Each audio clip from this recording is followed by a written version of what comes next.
Hello, everyone. Welcome to Studying Spirits with WSET webinar.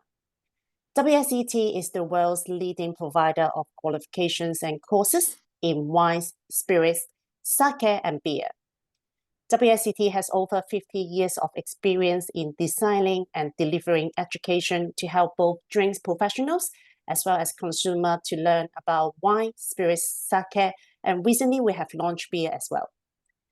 You can take WSET qualifications in over 70 countries through a network of more than 800 course providers. If you're interested in finding out more about embarking on a WSET journey, please visit our WSETglobal.com website to find your nearest course provider.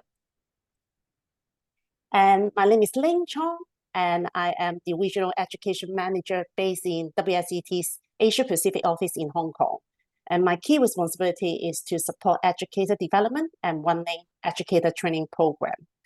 And today I'm joined by my colleague, Scandrett. He is the Senior APP Development Manager. He manages and supports WSET course providers in Europe, Middle East, Africa region, and he's specializing in the spirits qualification stream.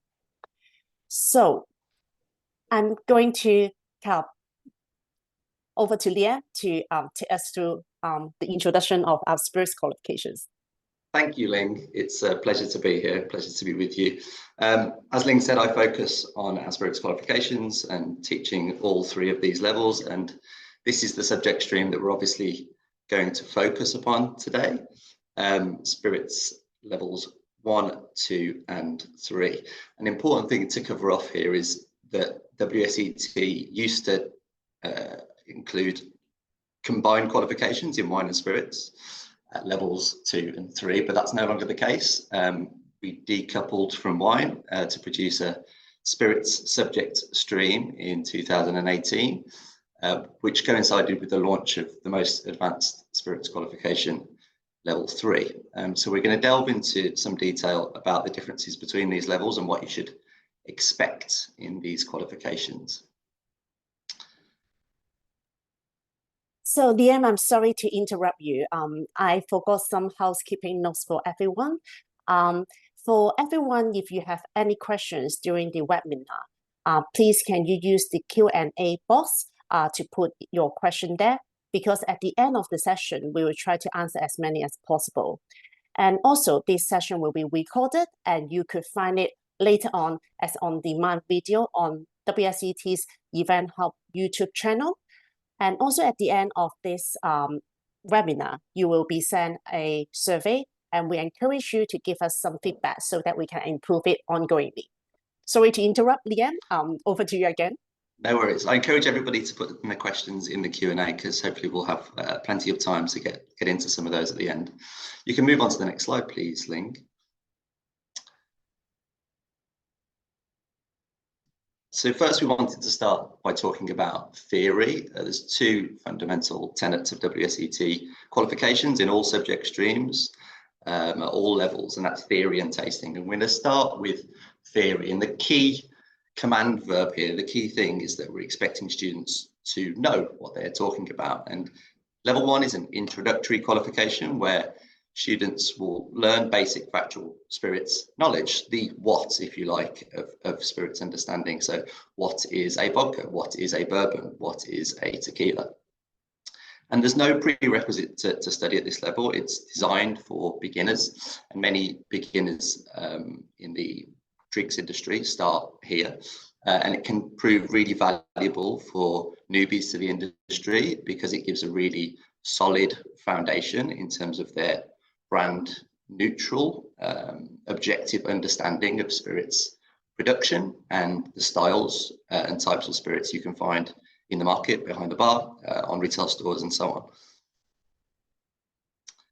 Moving upwards to level 2, where students need to understand, and here they're going to gain a broader understanding of spirits, and they can develop their understanding of different types of spirits within those categories. Here we're going to be able to understand how one bourbon differs from another. What are the production techniques that inform those differences? And as we'll come on to talk about with tasting, obviously all of this is reinforced through the tasting of these spirits as well.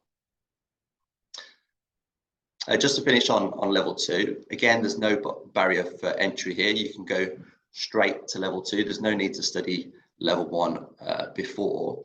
And many people in the industry do go straight to level 2.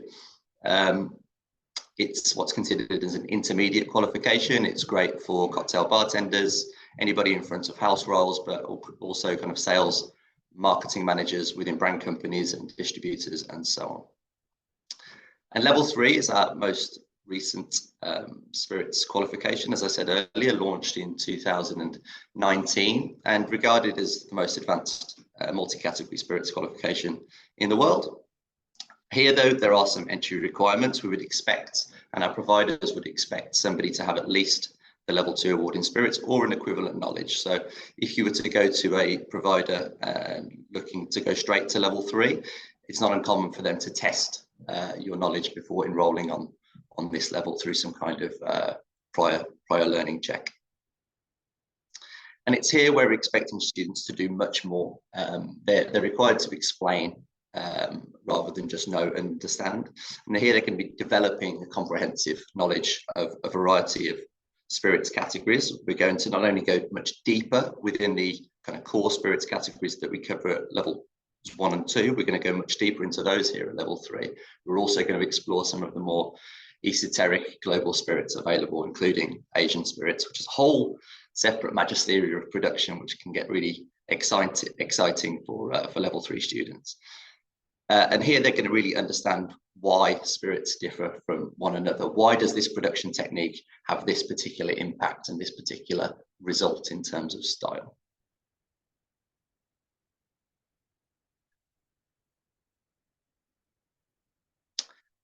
One really important fundamental of the way in which we teach our spirits qualifications is the breaking down of spirits production into these 4 key stages. It's really a fundamental of how we teach at all the levels. And it's these stages where choices are made that inform the style and the flavor of the spirit that you find in the glass. And we're taking a spirit on a journey from raw material through spirit, through the processing of that raw material into a sugary liquid, taking that sugary liquid and applying yeast to create alcohol through alcoholic fermentation, taking that fermented product through the 3rd stage of distillation, which is the definitive stage for a spirit, and that's where we select and concentrate the compounds that are created and are present from the pre-distillation stages, and then a 4th key stage of post-distillation operations, and this is where we can adjust a variety of features in the spirit. Now you'll see these 4 key stages at all 3 levels of our spirits education, and they're just built upon as we move up through the levels, getting more and more detailed, more and more interesting, I suppose, in terms of the depth that we go into and the choices that we look at within particular spirits categories. And this structure really helps students understand and demystify spirits production in a clear way, and helps them kind of recognize the parallels between spirits and the differences between categories and styles that inform their differences in flavor.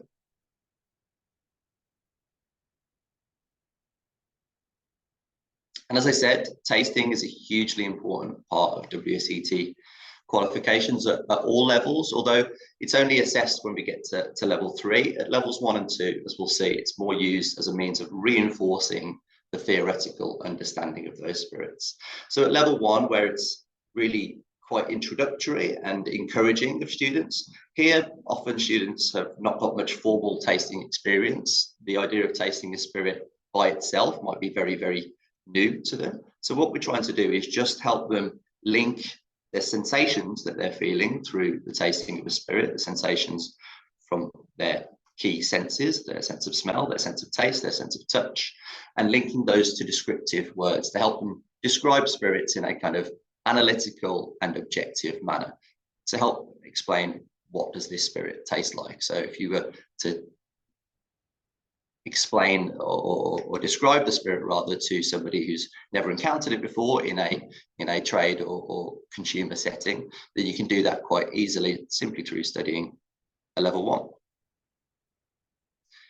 At level 2, where students are expected to understand the spirit and the impact of production choices in greater detail, this is where we can do some inter-category comparison. So to understand, why does one agave spirit differ from another, for example, and we can start to look at those parallels and differences through tasting to reinforce some of the theoretical knowledge that preceded it in the course, but also to help give a more thorough and more complete description, importantly objective description of that spirit, and also start to, here at this level, look at some quality conclusions and some assessments in that way.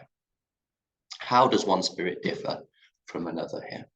And at level 3, this involves a lot of blind tasting practice. There's a focus on more complete descriptions again, and we're going to look at the systematic approach to tasting that we use at these 3 levels in the next slides. And here we're really expecting much more of the students in terms of their descriptions of texture and also their descriptions of quality. So really they have to make comprehensive and articulate arguments about quality levels. So why does this spirit have a higher quality level than the next, for example? So why do we taste? Well, tasting's fun for a start. It brings lots of our courses to life. But as I've said throughout, the idea of linking tasting and theory is a really important part of a WSET course across all the subject streams. And that's so that the students have a real tangible understanding of what a spirit tastes like, but importantly, being able to link those features that they find in the glass back to a particular stage of production. So this particular spirit that we have here has aromas of vanilla and coconut. It has aromas of corn and rye bread. Those aromas are pronounced. It has aromas of baked apple and orange zest. It is dry in terms of sweetness. And the important thing on a WSET course is for us to link those features back to a particular stage of production, as I said. And this is the knowledge of the spirit. This is the knowledge of the way in which the spirit is produced. And between those two, you'll find the understanding for the students. The astute amongst you will have recognized that this spirit is a bourbon of some type. And the aromas of vanilla and coconut are linked to the use of 100% new oak in that spirit category. The aromas of corn and rye bread are linked to a mash bill that's dominated by corn but has rye as a secondary grain. An important feature at all levels is the understanding and between the relationship of distillation strength and aromatic intensity. And bourbons, comparatively to some other spirits and whiskies, are distilled to a relatively low strength, giving them pronounced aromas of the raw material and fermentation. Those interesting fruity aromas we link very clearly to fermentation, and that can be a key driver of flavour within this category. And obviously its dryness is stipulated by law, where there is no sugar added in this category. And as I say, those links throughout the course are practiced and developed, and is a really important way of students understanding the spirits that are in front of them. Thank you, Liam. I think we are going to do some demonstration in terms of tasting later on as well. Yep. So let us move on to level 1. As Liam said that level 1 has no prior knowledge required, and it is relatively short course of 6 hours, including an exam as well. So the format could be in 1 day, or it could be delivered online for 4 weeks. Just highlight every WSET qualification, we will have an exam. So for level 1, the exam is going to last for 45 minutes in terms of 30 multiple choice questions, and the pass rate is 70%. So what will we learn in level 1? As we said that all our qualifications, all our spirits qualification, we follow the same structure of breaking the spirits into 4 stages of production. So that's why the first important thing in level 1, while it is relatively an introductory course, we still cover the basic facts about that 4 stage of spirits production. There could be some further details on the stills commonly used for distillation. We have started to introduce pot still and column still, whether it is a batch or a continuous process, as well as to link the distillation strength to aroma intensity. And then in level 1, we also cover the principal categories of spirits as well as the key type. Because it's a relatively short course, for some of the spirits category, for example, the demonstration we're going to use is agave spirits. We only will cover one type of spirits, which is tequila in level 1. And we're going to go to that a little bit later. And level 1, the fun bit of level 1 is there's always a practical elements in a level 1 course. And for spirits, we link it to cocktails. And so we will cover the principle of cocktail creation, as well as what are the key cocktail families with the common examples that we are going to show. And there's also a fun element of giving students an experience of mixing with spirits, and then to experience how can a spirit be a balance, and what does it mean by out of balance. As we said that, even though there is no exam for tasting in level 1, we still incorporate tasting in all our qualification, including level 1. There will be 10 spirits taste in level 1. So students will have a chance to at least taste one spirits from each of, at least one from each of the main categories. Okay, so as we said that, we are going to use agave spirits to demonstrate what you will learn in level 1. As said, we are not going to be able, we don't have the time to cover all the types. So we only focus on tequila. And then, which means that for stage 1 of that production is about the raw material. So we start to introduce blue agave, and how does it taste like? Including kind of those root vegetables, peppery, olive, and all those kind of flavor that is going to be associated with blue agave. And also we start to introduce the idea of that there could be other than agave sugar that adding into the production, meaning that that will change the style. And we also link it to some labeling terms, which is 100% agave tequila.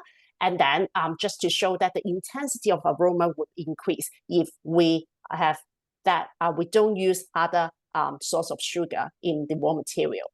And moving on to the fermentation, the second stage, we again keep it quite simple, but we still kind of telling students that some fruity and floral flavor could be generated by yeast. There are some more discussion on distillation process, because distillation is very important for spirits production. And in level 1, we keep it simple because agave spirits, we would really want to kind of get that lovely agave characteristics. So we focus on those higher quality, those would show higher intensity of agave aroma style. So we said that it's going to be typically used pot still, associated with lower distillation strength, which would associate with the medium to pronounced aroma intensity. Last but not least, the post-distillation stage. Again, we introduce a little bit idea on how agave spirits is going to be handled after distillation. There would be option that is associated with labeling terms as well. For example, we are going to kind of talk about oak age agave spirits associated with reposado, which is a labeling term, meaning that there will be 2 to 12 months of oak aging. But at the same time, there could be some unaged category. For example, if you can see a labeling term Hoven or Gold, it means that the spirits is unaged, but you will still see some color. And then that is kind of linked to the post-distillation handling of using additive, including caramel coloring, to mimic the appearance as well as texture of oak-aged spirits. Okay, so I think Leanne, you are going to take us through a level 1 style of tasting. How does it look like? Sure. And there's a couple of reasons why we've used agave spirits for this particular webinar. First and foremost, it's personally one of my favorite categories of spirit, and one that's really exciting in huge growth at the moment globally. So there's a whole wealth of things for us to explore, certainly at the higher levels, and various production techniques that inform style and flavor. At level 1, as Ling has said, we focus on the most well-known and the most distributed agave spirit globally, and that's tequila. And if you think back to the theory slide that we covered off earlier, really what is this level? It's about students understanding what is tequila, right? What are those definitive characteristics that they can then relay in their job roles or in their spirits consuming career, shall we say. And throughout the courses at all levels, we'll use what we call at the WSET the systematic approach to tasting. If you've ever studied a WSET qualification, you'll be familiar with this grid and this formula that we use to try and enable students to provide these descriptions, these objective, clear descriptions of spirits in this case. And as we touched upon, it's very light touch here at level 1. It's really about encouraging students to help them understand those links between the features in the glass and specific stages of production, specific choices made during those stages. And as Ling has alluded to, this is tequila. It's all about the agave, right? That's the definitive characteristic. So we would typically use 100% agave here, and typically a blanco to showcase that raw material in its purest form. And I'm using tequila Ocho Blanco today. And it's quite clearly a colorless spirit. The appearance of the spirit, as we'll probably come on to talk about at the higher levels, is the least important part of the tasting process. Our eyes can be deceived quite easily. Color can be added and it can be taken away in many spirit categories. But this, like many blancos, is clear and colorless. But what we will really focus on here is the characteristics of the agave and what it really smells and tastes like. The aroma here is pronounced, and the reason the aromas are pronounced is because of the relatively low distillation strength. That's a really important relationship, an important point that we will make throughout the levels. It's a real definitive way of how style is informed through distillation. And the lower that distillation strength, the more character we're going to retain from pre-distillation, from the raw material and the way in which that raw material has been processed and fermented. And those definitive characteristics, as Ling said before, it's that green bell pepper, some of that green olive, some of that herbaceous character that we associate with blue agave, as well as maybe some other kind of peppery characteristics. There's fruit and floral aromas here as well, which we will link to fermentation, esters generated by yeast. And when we get to the palate,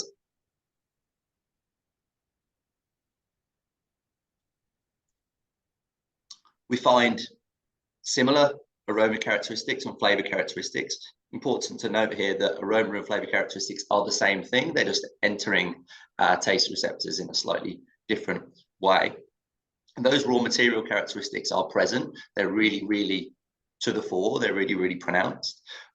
And there's something in terms of fruits from processing we've talked about, some of those fruity and floral aromas that come along, but there's nothing in the way of oak maturation here. This is an aged spirit. We will touch upon sweetness and texture at this level, but not to any great detail. Students will just be encouraged to put certain words to the texture, maybe a warming texture here or a mouth-filling texture, and then start to describe the finish in terms of its length and its nature. The finish here is long with some complexity. Thank you, Leanne. I think we're going to build on this when we go through to the other levels, because we're going to stick with agave. So as you can see, the picture of level 2, the cover picture, yes, beautiful kind of view of agave plants. So for level 2, as Leanne already introduced, there is still no prior knowledge required, but the course itself is slightly longer. I always like to think of it, the starting point of level 1 and 2, they are the same. Level 1, you just want an introduction. You just spend 6 hours and then you finish your course. But what level 2 does is, while you don't need to have any prior knowledge, you have much longer learning journey, meaning that eventually you're landing in a much higher point in terms of not only the amount of knowledge you learn, but the skill set that you will gain in level 2. So the total qualification time for level 2 is actually 26 hours. It includes 14 hours of classroom teaching, as well as an additional 1 hour of exam. The exam is going to be still a multiple choice question exam without any tasting elements. You don't need to do any tasting exam too. But the special bit about level 2 is students, they are expected to do their self-study. So there will be at least a minimum of 11 hours of self-study. So this is going to be kind of a much longer course, and you will gain a little bit more as well. So for the level 2, as all our qualification, we still kind of talk about the main production, the 4th stage of spirits production. But what we make it slightly kind of like more, not only expansion of knowledge, but also we expand the skill set that students will gain, because they will start to link those production options with what does it mean? What does it mean to affect the style of the spirits category? And also, we are going to cover the principal types and key the principal types and key characteristics of spirits. But as we said that because we have longer time in a level 2 course, meaning that each of the spirits category, we probably could explore more than one type of spirit. For example, in agave spirits, we start to explore not only tequila, but as well as mezcal as well. So we also kind of not only talking about spirits, but within the kind of course, we also include aromatized wine as part of the kind of spirits course.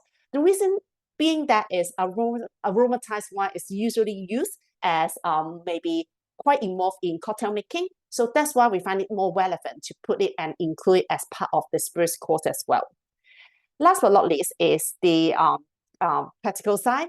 We're still having that practical side in a level 2 course, but the time we're going to spend on cocktail is slightly shorter, because we are going to kind of focus on more how the factors is going to affect the style and link to that understanding in a level 2 skill.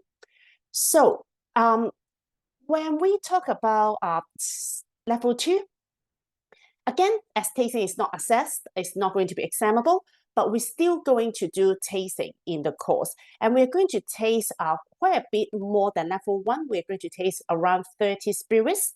And as we said that, we start to step into the more comparative tasting. So we would usually have more than one spirits type. Per spirit type, we usually have more than one sample during the course to taste and to compare and contrast. So let's kind of go through the agave spirits again and level 2. And now you can see how the content itself is expanded. So we have a lot more information students need to learn. But more importantly, as we said that, we try to link it to understanding of the style. And for example, to start with the raw material, the stage 1 production, we have blue agave, but also because we talk about mezcal, so we introduce another species of agave, which is agave espadín. And also how we start to look into the different type of processing, including different type of cooking and different type of crushing. And most importantly is we are going to link it to the style. And we're going to have a few slides to demonstrate that later on. As for the fermentation, we're not only talking about fermentation would create ester, but we also explore the different use of different yeast, not only the cultural yeast, but also the ambient yeast that is going to maybe create more complexity in terms of that ester production. For the stage 3, the distillation of agave spirits, we start to not only talking about pot still, but also we would talk about a more traditional technique of maybe in mezcal, that pot still is much smaller, not a modern one that we're going to explore. And also we also link, discuss on like column still. How does that relatively less characterful, more neutral style agave spirits is going to be produced as well. For maturation options, we start to look at different vessels, not only on oak, but also on inner vessel as well. But even though for oak vessel, we have different size and they will have different effect in terms of the final spirit style as well. We also going to explore more additive, and then going to just talk beyond just caramel coloring. And that's why you can see a new term here in level 2 is called the avocado. Okay, so give you just a taster of how the level 2 spirits kind of class is going to look like. And this is kind of for agave spirits. When we talk about the raw material and its processing, as you can see that we give them a very fluid journey from after the harvest, and then how you handle the actual agave, the core of agave called the piña. And then we also talk about the different cooking method. As you can see here, there would be some brick steam oven, which is more traditional and slower steaming process, versus more modern one. We use a pressurized steam oven called the autoclave. I think for that one, what we want to just link students to is how does it affect the taste? Just thinking about your steaming vegetables, you are not going to add additional flavor to it, but you will retain a lot of those raw material characteristics. For agave, we really want that pepperiness, that herbaceous, that olive, bell pepper to be retained. But thinking about more traditional way, if you're doing it in a roasting pit, which is similar when you put your vegetables on a barbecue, then you start to gain not only concentrating the agave characteristics, but you also add a level of smokiness, which is something that going to add to the characteristics of the final spirits as well. As for the processing, we would go through how the agave going into fermentation. And there is an idea of formulation. And the formulation, we start to think of, if I want to get more agave characteristics, is there any other option? And there could be an option after you extract all the agave sugar and the sugary liquid from the agave, you have the agave fiber that is left. And they still having a lot of flavor, agave flavor in those fibers. So if you have an option to just try to increase the agave flavor, you can add the agave fiber into the fermentation. Another thing that we already explored in level 1 is that use of other sugar as well. So this is what we call formulation is whether we add agave fibers, or actually there's an option on just adding non-agave sugar as well.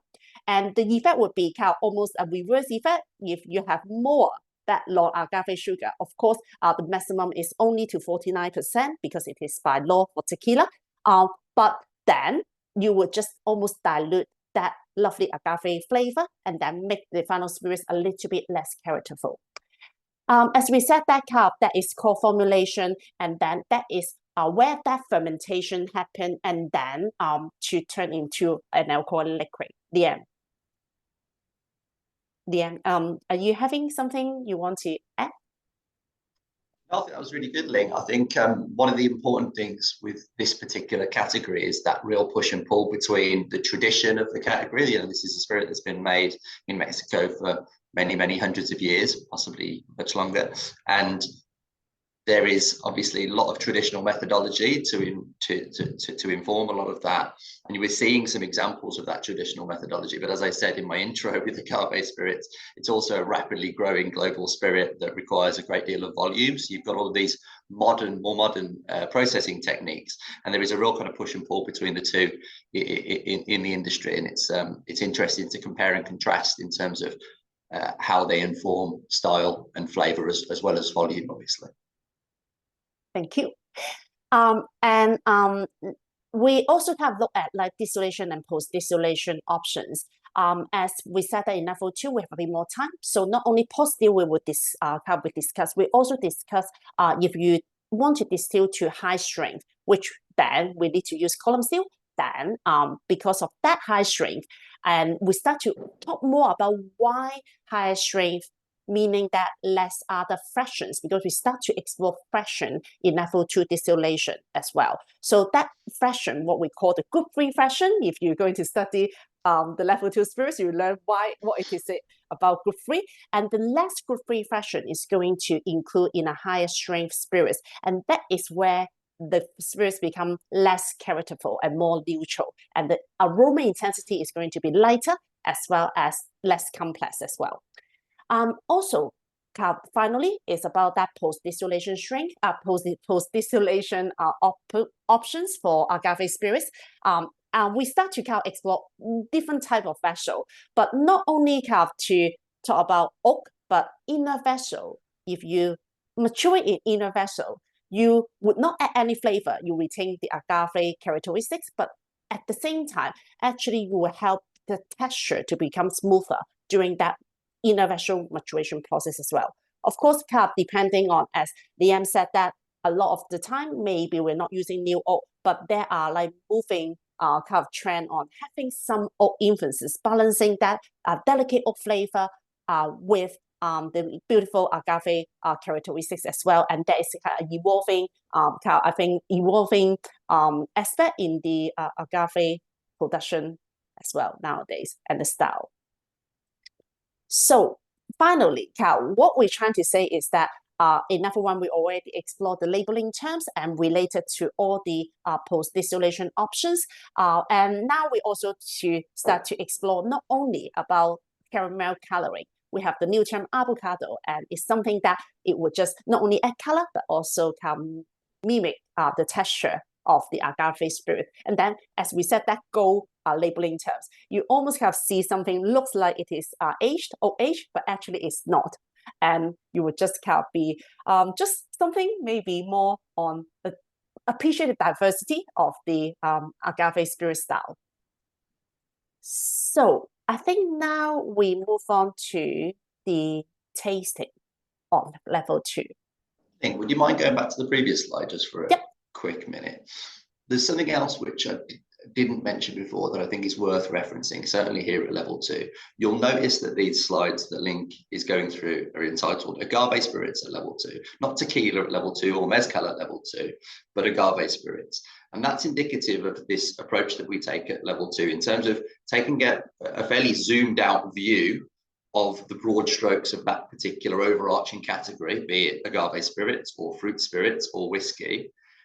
We will look at those broad strokes in the whole, and then once those fundamentals of production within that broad category are established, we will focus on the legislative elements for the specific category, specific types within that subcategory. So in this case, we'd be focusing in on tequila and mezcal and specific laws that define those 2 categories of agave spirit. But it would be the same within fruit spirits. We'll look at the broad strokes of fruit spirits, and then we'll focus in on the likes of cognac, armagnac, calvados, pisco, and so on.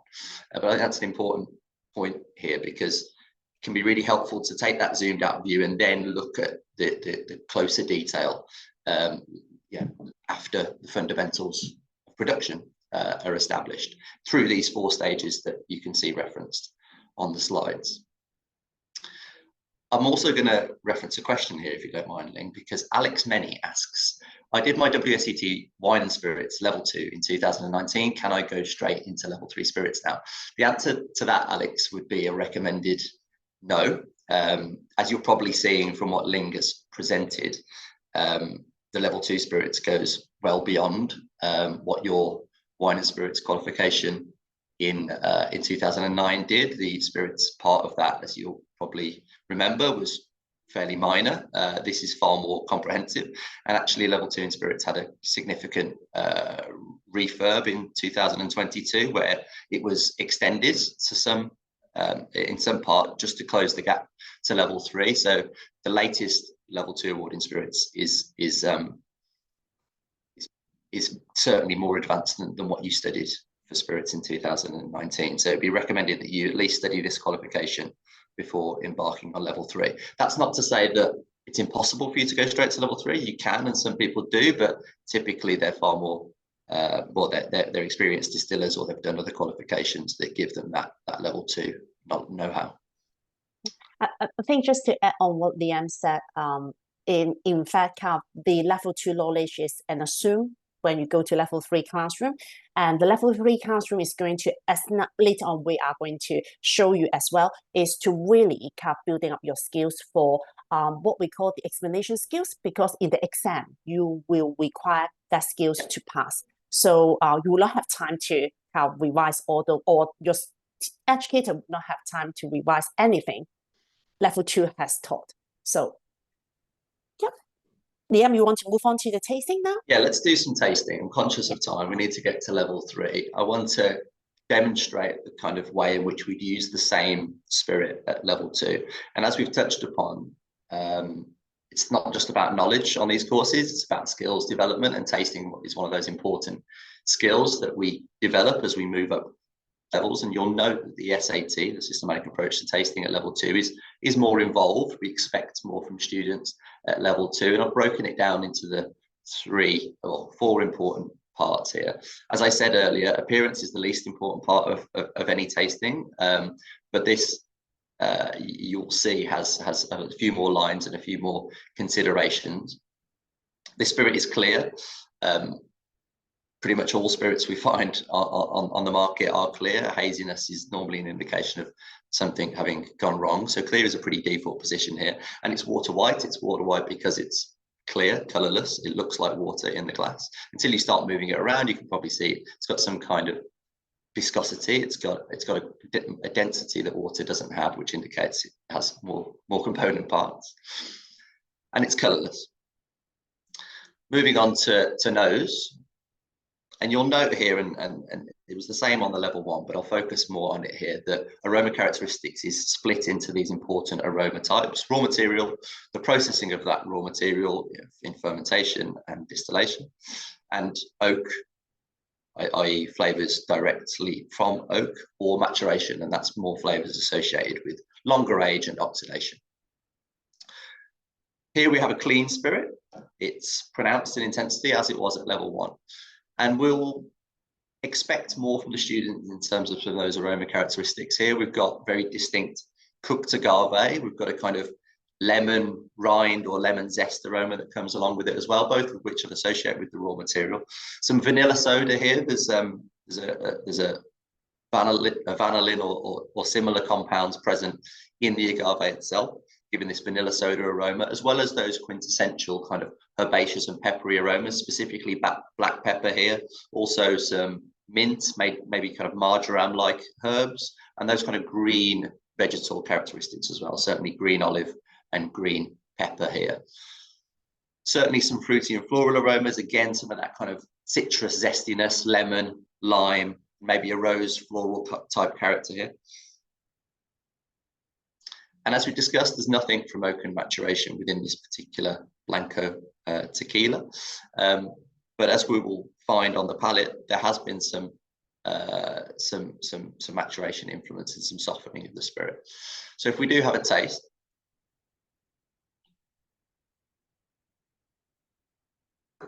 we'll find this spirit is dry, and sweetness is quite a pinch point sometimes at level 2. We're not talking about sweet flavors, as some of the sweet flavors that I've just described on the nose, some of the aromas rather. Vanilla soda, you might consider and associate with sweetness. What we're actually focusing in on here, though, is true sweetness, actual sugar on the palate, and this is dry by definition.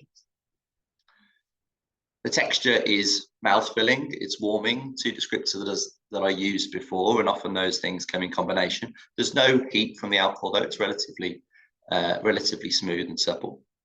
Flavor intensity is certainly pronounced, and those flavor characteristics very much akin to the aroma characteristics that I described before. And the finish here, as we discussed, was long with some complexity.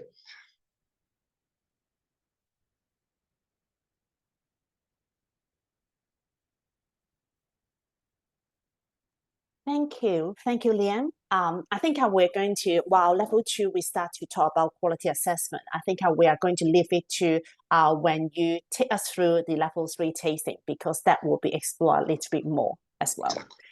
Yep. Okay. So now let's move on to level 3. Level 2, as we just answered to Alex, the level 2. Level 2 is the assumed knowledge. So you do need to have 100%, while you only need 55% to pass a level 2 exam. But in going into a level 3 classroom, you need to have 100% of level 2 knowledge. So as we said, that not only more information is included, but more skill set. That is that explanation skill set that we will equip students with. So it's a much longer course. The total qualification time is 84 hours. classroom teaching time is 30 hours, and your self-study time would need to be 51.5 hours. So it's much longer commitment that you need to kind of invest into studying level 3. And the exam itself is 2.5 hours. And the special bit about the exam is there are 2 papers. There's a theory paper, which include a 50 multiple choice questions. But at the same time, you have a written component. You need to also answer short answer question paper as well. And you have to pass both of those multiple choice and short written answer question paper in order to achieve a pass for your theory paper. And there will also be a tasting exam. It's going to be a blind tasting, meaning that you don't know what the spirit is going to be like. And then you need to taste 2 spirits in your tasting exam for level 3. So as we can see that there's a lot more skill that students, they need to have to study level, or after studying level 3, they will equip with a lot more skills, not only in terms of theory understanding, but tasting skills as well. So we are going to kind of do a little bit kind of like level 2, showing some slides that actually you will see in a level 3 classroom. So this is just an overview because I'm not going to bore everyone again to go through the same thing. But as we said that all those principal production factors will be expanded. We're going to start to teach why this production choice is going to produce this style. So we're going to really look at the reason behind those production choices. And also we will have, as we said, a lot more spirits categories, as well as within each spirits category, a lot more spirits type going to understand why those different production choices is going to affect the final style to be tasted differently. And also we will have other spirits as well. In level 3, something maybe get people they were excited about our qualification is including some Asian spirits, because where I am from, we have like the soju from Japan, we have baijiu from mainland China. All this will be included in a level 2 course. So while they are we go into quite a lot of details, but of course, whether it's going to be assessed, we just also take a balance as well. But it's going to be a lot more comprehensive in terms of looking at the whole spirits world, not only on the major categories. As we said that there will be a tasting exam.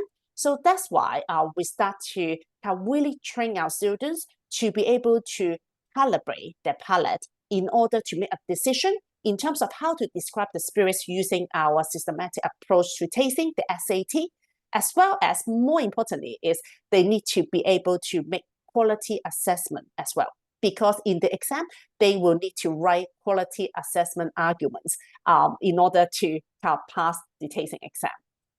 So there's a big list.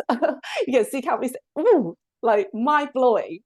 The expanded list of all the information from more material, as now highlight a few, not only blue agave and aspidine, we also start to explore a lot of different types of variety and species of agave, and also even processing of raw material. We start to think about leaves or the kugolo, which is the leaves like berry inside the more the hardcore of the agave, the piña. So it's just how it's going to handle and affect taste, because sometimes if you including that, you will add some bitterness as well.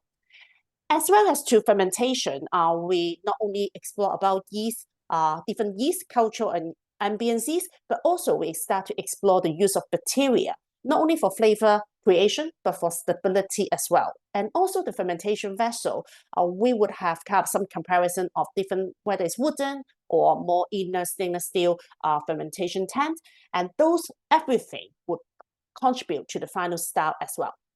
As for distillation, as we start to look at not just pot still, column still, but also that Asian, more the traditional, more older type of like clay steel that is used mainly in mezcal, and that different European and Asian style of condenser. We're going to just having a lot more detail. And more importantly, as we said, that we are going to explore factors and why they're going to create different flavors. For example, when we are using heat, how is that impact of heat related to like the term, like when you're like searing a steak, the Maillard reaction that is going to create flavor, and also thinking about that different cut. When are you going to have your heart cut from the distillation process to impact on or define on the flavor and style of the spirits as well. And there's something quite interesting in the, like especially in mezcal. There could be some flavorings moving on to more the with distillation. They would do with distillation and then add some animal flavorings. Add like raw chicken. Liam, I think maybe you want to share. I think this is something quite interesting for a lot of people. Yeah, I mean, I'd love to have lots of time to get into Pechuga and the various different distillation techniques within this overarching category, but unfortunately 9 minutes left. But this is hopefully a teaser enough for you all to aspire to level 3 qualifications, so you can get to learn about these weird and wonderful esoteric global spirits that aren't available in each and every market. So I think we're going to move on quickly. So for you to just give us a few taster of how a level 3 spirit is going to look like, course cast look like.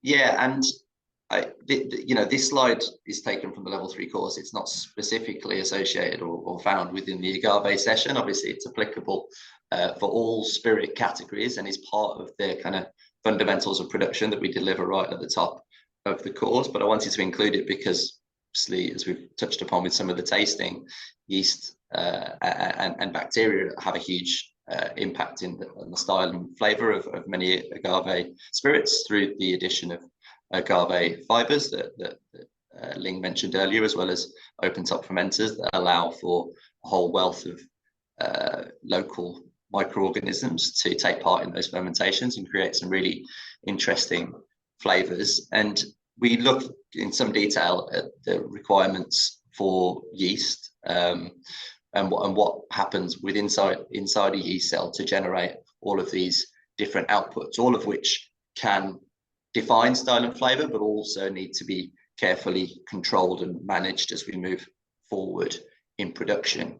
And within the agave spirits category, we'll find use of cultured yeast, so a selected yeast strain applied to a fermentation, but as well as ambient yeast available in the local environment, specifically within mezcal, which is very common to find a whole array of different ambient yeasts and associated characteristics. Yeah. But, sorry, go on, Ling. I'm going to move on to the next slide for you to quickly talk through, but I think of something about quality assessment. There's a question on how does it look differently. I think we may want to spend some time on talking about level 3 tasting, and so to really show them the quality assessment. So I'm going to go through it quickly for you. We'll get to that for the last few slides.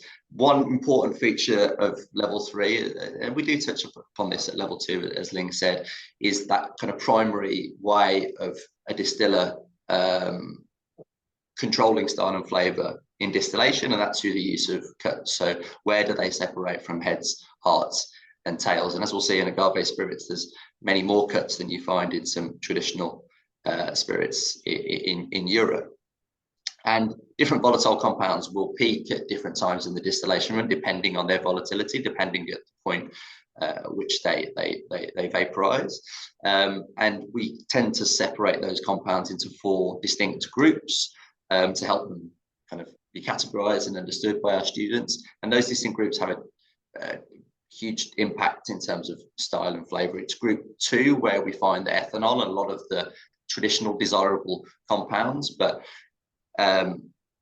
other factors, other compounds within groups 1 and 3 can contribute towards complexity of a spirit. And within agave spirits, we do find more group 1 and group 3 fractions than we might find in, say, Scotch whisky. And those group 1 and 3 fractions in agave spirits can contribute to some of those, say, more challenging, but also more complex characteristics of these spirits. And the way in which producers will control the amounts of group 1 or group 3 in their final product is through the placement of those cuts. Having a narrow cut would obviously mean a more pure spirit, and a wider cut in this case would mean more from those 2 groups, and those those characteristics, potentially kind of heady methanol characteristics from group 1, or maybe some of the kind of plasticky, rubbery characteristics that we can find associated with group 3. And I've got a mezcal in front of me, which I'm going to taste, which features both of those characteristics, as is fairly typical within that category. And as I said, the use of cuts within agave spirits is quite interesting, because it's not just the traditional heads, hearts, and tails that we know of from Scotch whisky and other spirits like that. There's a whole array of different cuts that can be made, and that's really the distiller's choice. Often heads is split into 2 and tails is split into 3 or 4, and the producer will blend all of those different cuts to create their final product. Often the spirit is made on very, very traditional stills within Oaxaca, made from clay, and in an Asian style, typically seen originally in China and on the Asian continent, but now are a really significant or an important part of artisanal mezcal. So let's get to tasting. I've broken the SAT down into 3 distinct parts again. Don't worry about the marks that are in the top right corner. That's essentially what anybody who's taking the tasting exam at level 3 needs to know, because different elements of the tasting will mean different marks for them. As I said previously, haziness typically indicates some kind of fault or something going wrong in production. We don't need to dwell too long here. You'll notice some extra lines, some more detail in terms of what's expected from the students. But if we move on to noseling, the main difference here you will note is that aroma intensity, and we'll see this on palate as well, now has 2 extra options. Medium is broken down into medium minus, medium, and medium plus, and this is to give students more breathing room, I suppose, when it comes to descriptions of aromatic intensity. There are things on the market that are on the borderline between medium plus and pronounced, and having this kind of extra leeway just gives us a little bit more room to maneuver when it comes to the intensity of some of these spirits. But again, aroma characteristics broken down in the same way in terms of the origins of those characteristics. What stage of production do they relate to, and a particular choice during those stages?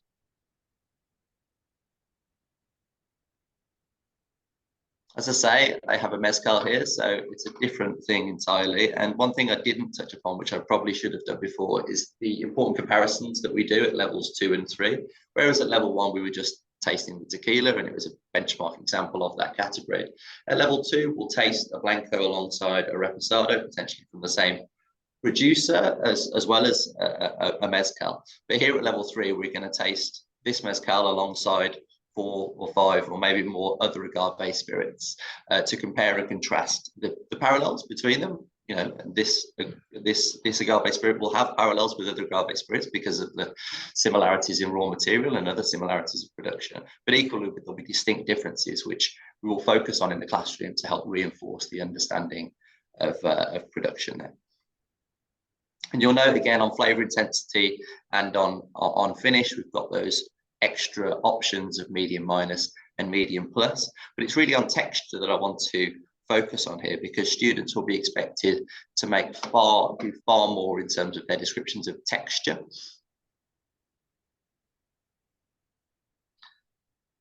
And I've made a note on this texture, whereas before I just described it, or rather just described the tequila that we tasted at levels 1 and 2 as being kind of dry, mouth filling and warming, maybe with kind of an oily texture. Here, the students are expected to describe texture in full sentences. So whereas this spirit is dry, it feels dense and full with a soft and kind of full body in the middle. It's got a kind of warming pepperiness and a subtle bitter grip towards the finish. And the alcohol is never sharp. It's really, really well integrated.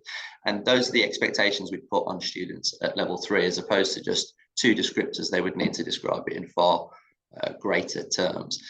Now, what we have here is a whole different array of aroma characteristics, which fortunately I don't have time to get into, but as a mezcal, it's cooked, or the agave piñas are cooked in those pits rather than in steam ovens, and that's given it that kind of smoky, barbecued kind of character that you referred to back at the start, Ling.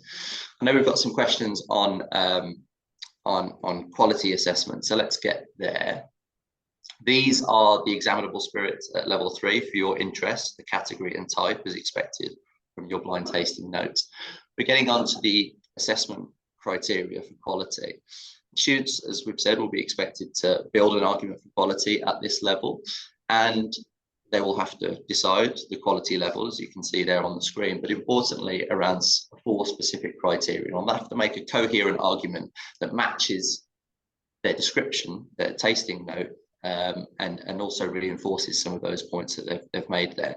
And the key quality criteria are around balance. This is something we probably expect in all spirits. We expect spirits to be balanced both in their aroma and their texture. But thinking about the length and intensity of this spirit, does it have the appropriate length and intensity for this particular category? Are the flavors that are present, are they clearly defined in their intensity, or are they kind of slightly mumbled and fading out there? Does it have a length that you would expect from a spirit of this particular category? Same goes within complexity, right? We're not looking for complexity in every single spirit, but you would be expecting some levels of complexity within agave spirits. So is that appropriate here? Is it meeting our expectations in terms of complexity? And expressiveness, again, is it doing what that category and that particular producer says on its label? Is it expressing itself and its sense of place in a clearly articulated way? Students will be expected to put all of these things together, as I say, to make that coherent quality argument at level 3. And there's 8 marks for it in assessment if you're interested.